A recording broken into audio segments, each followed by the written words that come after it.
আল হিরস বা লোভ, চাহিদা, লালসা। আল আমাল আত-তাবিল, লম্বা আশা করা। এটা একটা খারাপ অভ্যাস যেটা মানুষকে পাপাচারী করে তোলে, যেখানে আপনি আলহামদুলিল্লাহ বলার অভ্যাস গড়ে ওঠে না, যেখানে শুকরিয়া করার মতো মানসিকতা তৈরি হয় না। সেটি হলো লোভ। কত চাই এটার কোনো লিমিটেশন নাই, যত পায় তত লাগে, এটা হলো লোভ। উলামায়ে কেরাম রিদওয়ানুল্লাহি তাআলা আলাইহিম আজমাইন বলছেন যে হিরস বা লোভ এটা দুরকম হতে পারে।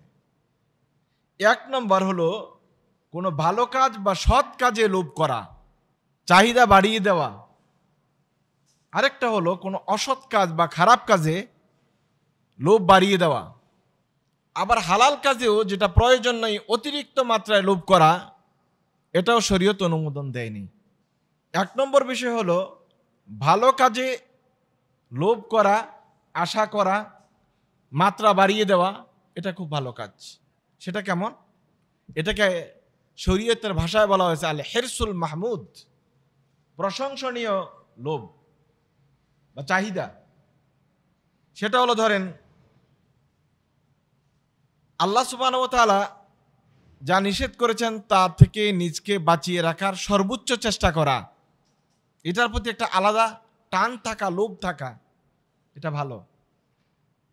কোরআন তেলাওয়াত, এটা করার জন্য আপনার একটা লোভ থাকা, মনের টান থাকা, ভালো।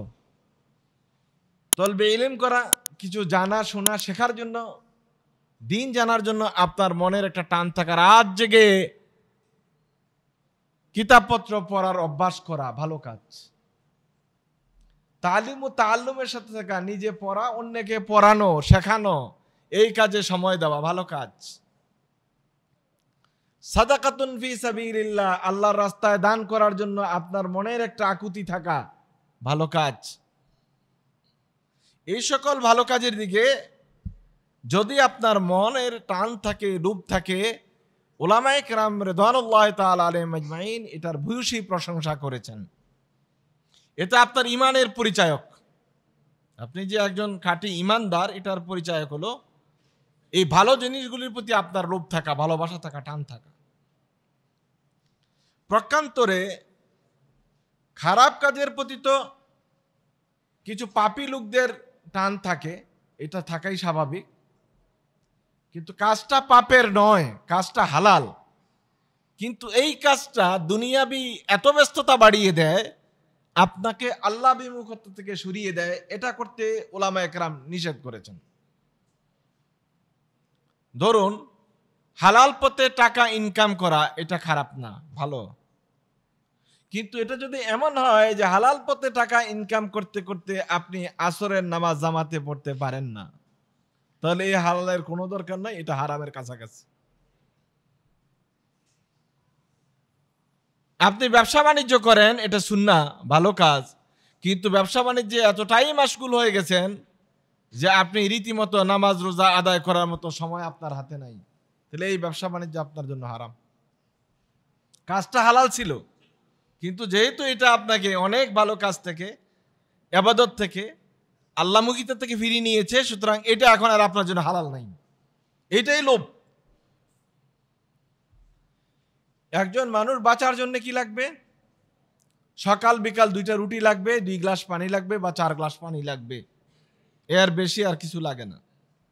থাকার জন্য একটা ঘর লাগবে, বাঁচার জন্য একটা পানির পাত্র লাগবে, 2 বেলা 2টা 4টা রুটি লাগবে, এর বেশি আর কিছু লাগে না।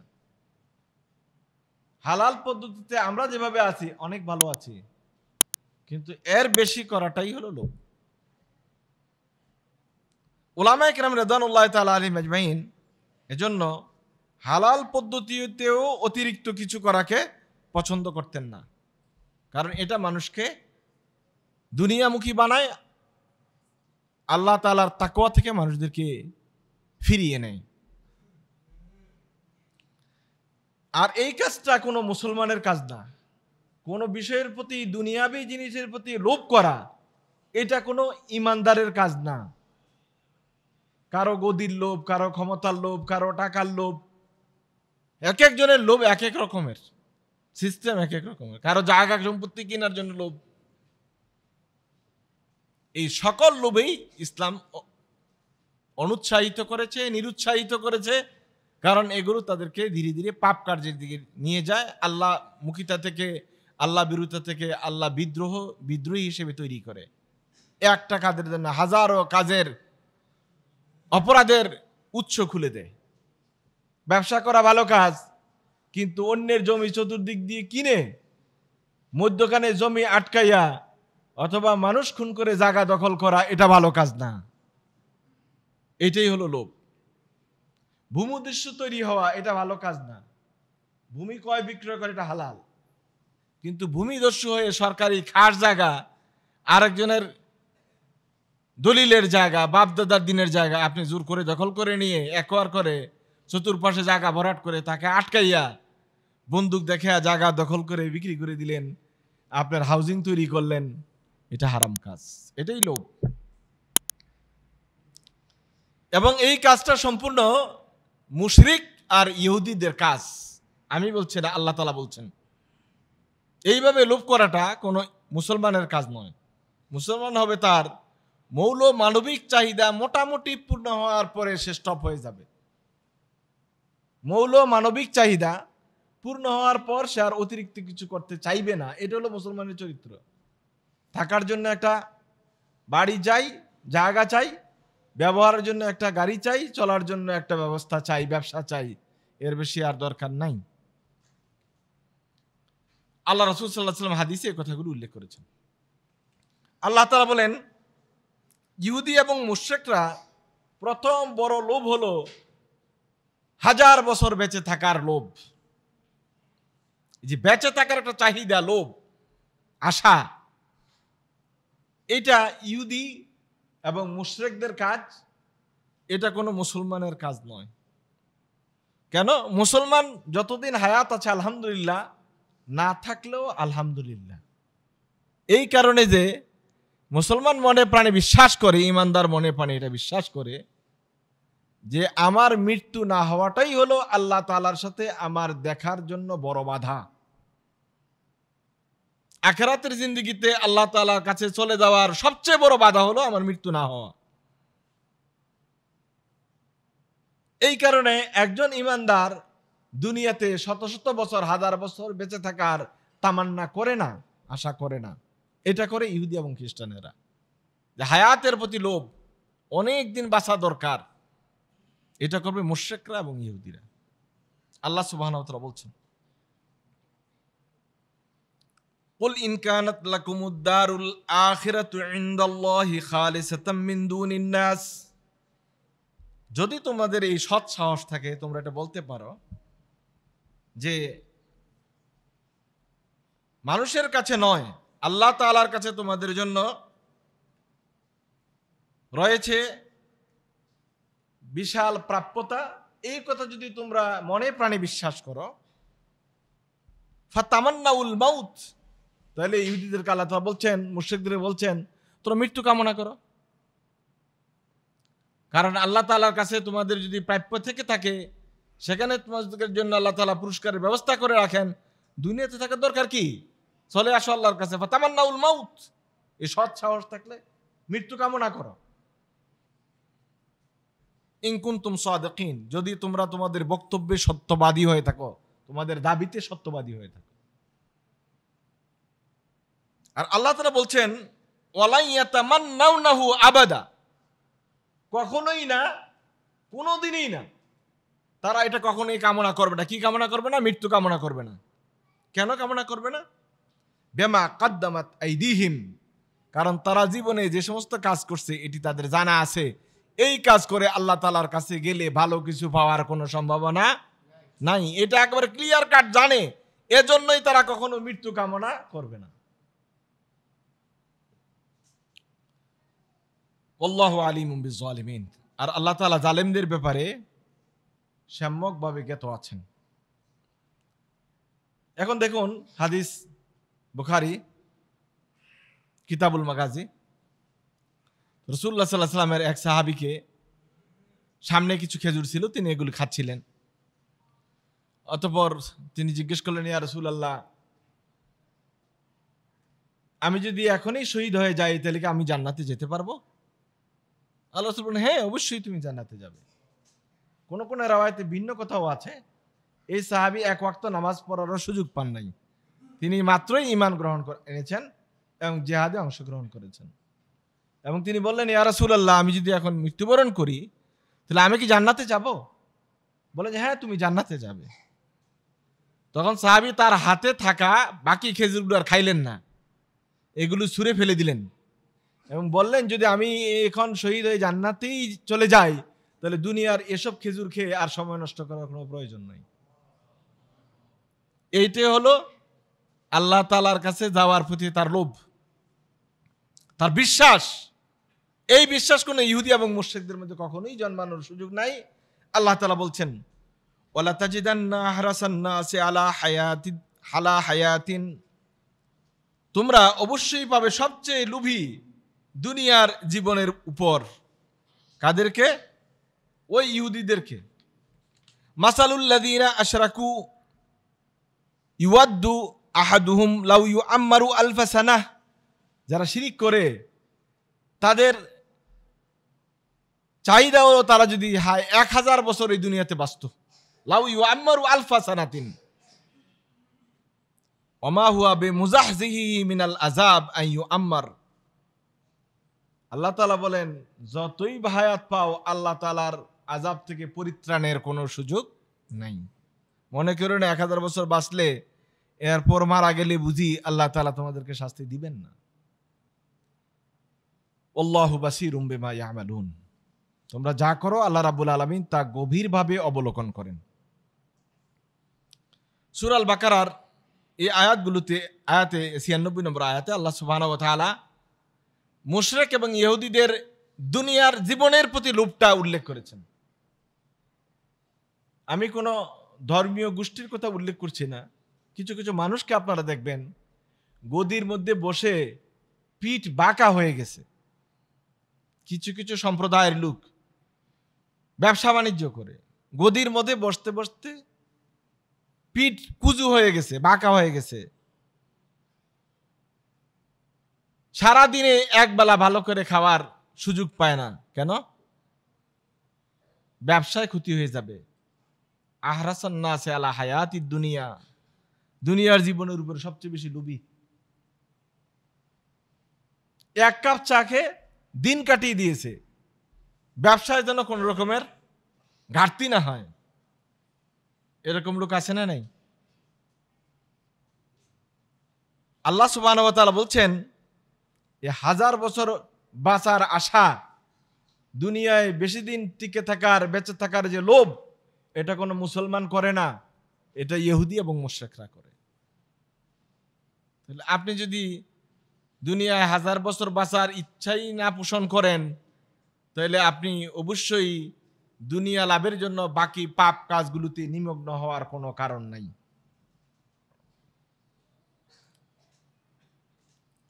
আল্লাহ রাসূল সাল্লাল্লাহু আলাইহি ওয়াসাল্লাম থেকে হযরতে আনাস ইবনে মালিক রাদিয়াল্লাহু তাআলা তিনি হাদিস বর্ণনা করেছেন। হাদিস বুখারী মুসলিমে মুত্তাফাকুন আলাইহি হাদিস। ইমাম তিরমিজি হাদিস বর্ণনা করেছেন, ইবনে মাজাহ এবং আহমদ ইবনে হাম্বল রাহিমাহুল্লাহ তার মাসনাদে হাদিসটি উল্লেখ করেছেন। আল্লাহ রাসূল বলেন, মানুষ যখন বৃদ্ধ হয়ে যায় সব জিনিস কি হয়ে যায়?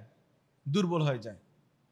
শরীরের শক্তি কমে যায়, চোখের জ্যোতি কমে যায়, সমস্ত শরীরের অঙ্গ প্রত্যঙ্গগুলো লুজ হতে থাকে, দুর্বল হতে থাকে। আল্লাহ তাআলা কোরআনে কারীমে বলেছেন, সুম্মা নুনাক্কিসু ফিল খালক, আমি একবার তাকে তাগড়া যুবক করে দেই, আবার দুর্বল করতে করতে একেবারে বিছানায় শুইয়ে দেই, কবরে নিয়ে যাই। তো আল্লাহ রাসূল বলেন, ইয়াহরিমু মিন ইবনে আদম কুল্লা শাইইন ইল্লা ইসনাইন, দুইটা জিনিস ছাড়া সকল জিনিস দুর্বল হয়ে পড়ে চলে যায় বনি আদমের উপর থেকে সময়ের আবর্তনে, কিন্তু দুটো জিনিস যায় না। একটা কি? আল হিরসু ওয়াল আমালু, লোভ এবং লম্বা আশা। মানুষ যত বৃদ্ধ হইতে থাকে দুনিয়ার প্রতি লোভ তত বাড়তে থাকে। আমি বলি না, আল্লাহ রাসূল সাল্লাল্লাহু আলাইহি ওয়াসাল্লাম হাদিস উল্লেখ করেছেন। অল্প বয়সের, যুবক বয়সের মানুষদের মধ্যে লোভ যত কম, ঠিক এর বিপরীত পরিমাণ অতিরিক্ত মাত্রায় লোভ হলো বয়স্কদের মাঝে। কারণ মরে যাওয়ার আগে তার মধ্যে লোভটা এত বেশি কার্যকরী হয়ে যায়, সে এক পা কবরে এক পা উপরে, তারপরও চিন্তায় আছে কিভাবে জাল দলিল করবে। এরকম লোক আছে না নাই? এই চিন্তা কিন্তু যারা অল্প বয়স তাদের মাথায় ঢুকে নাই। উনি যেহেতু অভিজ্ঞতা সম্পন্ন লোক, বহুদিন দুনিয়ায় ছিলেন, দুনিয়ায় আরো কিভাবে দীর্ঘ সময় থাকা যায়, অন্যের সম্পত্তি গ্রাস করা যায়, এটা উনি ভালো করে আত্মস্থ করছেন। তো আল্লাহ রাসূল বলছেন, আল হিরসু ওয়াল আমাল, লোভ এবং দীর্ঘ আশা, এই দুইটা জিনিস মানুষ থেকে কখনো যায় না। এটা কখনো বুরা হয় না, বুরা হয় অন্যান্য সবকিছু।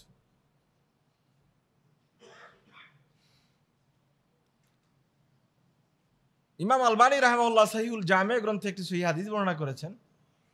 রাসূলুল্লাহ সাল্লাল্লাহু আলাইহি ওয়াসাল্লাম বলেন, সেলাহু হাযিল উম্মাহ আয-যুহদ ওয়াল ইয়াকিন, দুনিয়া বিমুখতা এবং আল্লাহ তাআলার উপর দৃঢ় বিশ্বাস, এটা হলো এই উম্মতের সবচেয়ে বেশি পরিশুদ্ধতার পরিচায়ক।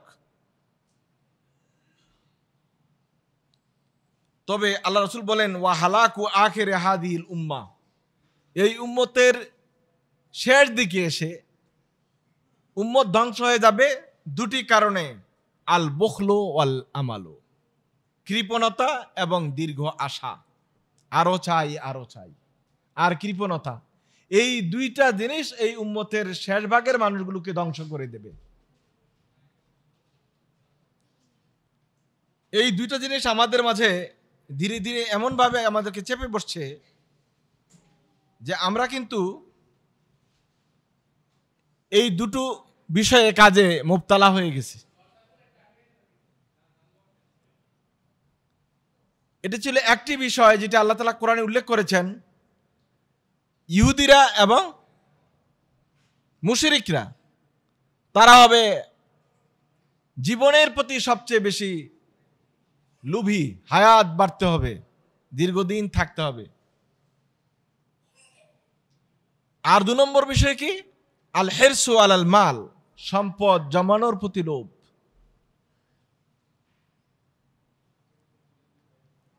আল্লাহ রাসূল সাল্লাল্লাহু আলাইহি ওয়াসাল্লাম কোরআনে কারীম যেমন হাদিসে এই মাল সম্পদ জমা করাটাকে নিষেধ করেছেন, নিরুৎসাহিত করেছেন, ঠিক তেমনিভাবে আল্লাহ রাব্বুল আলামিন কোরআনে কারীমে বিভিন্ন জায়গায় এই সম্পদকে পুঞ্জীবিত করতে নিষেধ করেছেন। আল্লাহ রাব্বুল আলামিন বলেন, সূরা প্রতিদিনই আমরা প্রায় পড়ি নামাজের মধ্যে, আলহাকুমুত তাকাসুর। তাকাসুর মানে কি? অতিরিক্ত মাত্রায় কিছু কাম লাভ করা। আলহাকুমুত তাকাসুর হাত্তা যুরতুমুল মাকাবির, তোমাদেরকে সম্পদ পুঞ্জীবিত করা, বাড়ানো বাড়ানো, এই লোভ তোমাদেরকে পেয়ে বসেছে যতক্ষণ না পর্যন্ত তোমরা কবরে না যাও। কবরে যাওয়া পর্যন্ত সম্পদের লোভ লালসা এটা আমাদেরকে চেপে বসেছে। এটা আল্লাহ তাআলা কোরআনে কারীমে প্রায় ১৫০০ বছর আগে আমাদেরকে সতর্ক করেছেন। কোন মুসলিম, কোন ইমানদার, কোন আল্লাহওয়ালা মানুষ সম্পদের প্রতি লোভী হতে পারে না। আল্লাহ তাআলা বলছেন কোরআনে কারীম সূরাত আলী ইমরান, যুয়্যিনা লিন-নাসি হুব্বুশ শাহওয়াতি মিনান নিসাই ওয়াল বানিন ওয়াল কানাতিরিল মুকান্তারাতি মিনাজ যাহাবি ওয়াল ফিদ্দা ওয়াল খাইলিল মুসাওওয়ামা ওয়াল আনআমি ওয়াল হারস যালিকা মাতাউল হায়াতিদ দুনিয়া ওয়াল্লাহু ইনদাহু হুসনুল মাআব। মানুষদের কাছে আমি সুশোভিত করে দিয়েছি, যুয়্যিনা লিন-নাস হুব্বুশ শাহওয়াতি মিনান নিসা ওয়াল বানিন, স্ত্রী, ছেলে সন্তান, কানাতিরিল মুকান্তারা, পুঞ্জীবিত প্রচুর সম্পদ, এটা হতে পারে স্বর্ণ অথবা রূপা, ওয়াল খাইলিল মুসাওয়ামা, প্রশিক্ষিত ঘোড়া, কোনো মার্সিডিজ গাড়ি, ওয়াল আনআমি ওয়াল হার্স, বিশাল বাংলো বাড়ি অথবা আপনার খামার বাড়ি। জালিকা মাতাউল হায়াতিদ দুনিয়া। বড় বড় লোকদের দেখবেন খামার বাড়ি থাকে, বাংলো বাড়ি থাকে, অনেক দামি গাড়ি থাকে, ব্যাংকের ভোল্টে স্বর্ণের স্তূপ থাকে। সব আল্লাহ তাআলা বলছেন জালিকা মাতাউল হায়াতিদ দুনিয়া, এগুলো সব হলো দুনিয়ার সম্পদ, পুঞ্জীবিত সম্পদ। ওয়াল্লাহু ইনদাহু হুসনুল মাআব, আর আল্লাহ তাআলার কাছে হবে সর্বোত্তম প্রত্যাবর্তন স্থল। যত সম্পদের মালিকই আপনি হন, কোনোটাই আপনি নিয়ে যেতে পারছেন না। এর চেয়ে বড় দুর্ভাগ্যবান আর কি, সেটা আমাকে বলেন। হালাল ভাবেই কামাই করেন আর হারাম ভাবেই কামাই করেন, যেই সম্পদের মালিকানাই আপনার আছে, কোনটি আপনি নিয়ে কবরে যাবেন? কবরে যাওয়ার জন্য আপনার সেই পকেট ছাড়া একটা জামা, ওইটাই আপনার থাকবে, আর কিছুই না। এমন জামাই পরিয়ে দিছে, ইচ্ছা করলে ওখানে কিছু নেওয়ার সুযোগ নেই। এটা এমন এক জামা যেটা আপনি না কেটেছেন, না পরেছেন, না কিনতে পারেছেন, নিজে কিনেও নাই, নিজে কাটেনও নাই, নিজে পরেনও নাই, সবটাই অন্যের দ্বারা আপনি পরিচালিত হয়েছেন। এই অবৈধ সম্পদ বা মাল কামানোর প্রতি লোভ, নিজের লাভ কি, নিজের সুবিধা কি, আপনি কি নিয়ে গেলেন, কার জন্য নিয়ে গেলেন? কিন্তু দায়বদ্ধতা পুরোটাই আপনার। একটি পয়সার কোনো জবাব অন্য কেউ দিবে না। আপনার হাতে কামাই হয়েছে, আপনি জবাব দিবেন। কিভাবে কামাই করেছেন এটার একটা প্রশ্ন, কোন জায়গায় খরচ করেছেন এটা আরেকটা প্রশ্ন।